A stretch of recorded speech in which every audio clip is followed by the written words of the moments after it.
பிரியாணி பிடிக்காதவங்க யாராவது இருப்பாங்களா? கண்டிப்பா இருக்க மாட்டாங்க. நான் கொஞ்சம் சிக்கனை எடுத்து அதுல நல்லா தயிர் ஊத்தி மஞ்சத்தூள் உப்பு போட்டு கொஞ்ச நேரம் நல்லா ஊற வச்சிட்டேன். ஒரு சைடு பாத்தீங்கன்னா வெங்காயம் நல்லா ப்ரௌனா ஆற வரைக்கும் வதக்கிக்கிட்டேன். அது கூட கொஞ்சம் கொத்தமல்லி, அதுக்கப்புறம் புதினா சேர்த்துக்கிட்டேன். பச்சை மிளகா ஒரு 2 ஆட் பண்ணிக்கலாம். தென் 2 spoon Kashmiri powder, 1 spoon red chilli powder, அதுக்கப்புறம் ஒரு 1/2 ஸ்பூன் கரம் மசாலா தேவைப்பட்ட ஆட் பண்ணிக்கலாம்.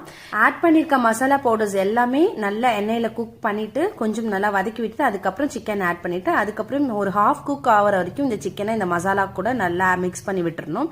ஸோ அதுக்கப்புறம் ஒரு மூடி போட்டு மூடிட்டு ஒரு 5 மினிட்ஸ் நல்லா குக் பண்ணதுக்கப்புறம் எடுத்துட்டு அதுக்கப்புறம் தயிர் ஆட் பண்ணிட்டு தயிர் ஆட் பண்ணி நல்லா வதக்கி விட்டதுக்கு அதுக்கப்புறமா தக்காளி ஃபைனலாக தான் ஆட் பண்ணோம். தக்காளி நல்லா குழஞ்சதுக்கு அப்புறம் நம்ம தேவையான தண்ணி ஊத்திட்டு அதுக்கப்புறம் ரைஸ் ஆட் பண்ணிக்கணும். அதுக்கப்புறம் தம் வச்சிட்டேன் நானு. ஸோ அரிசி நல்லா உடையாம சூப்பரா நமக்கு உதிரி உதிரியா கிடைச்சிருக்கு. ட்ரை பண்ணி பாருங்க. வீடியோ பிடிச்சிருந்தா லைக் பண்ணுங்க. நெக்ஸ்ட் வீடியோல பார்க்கலாம்.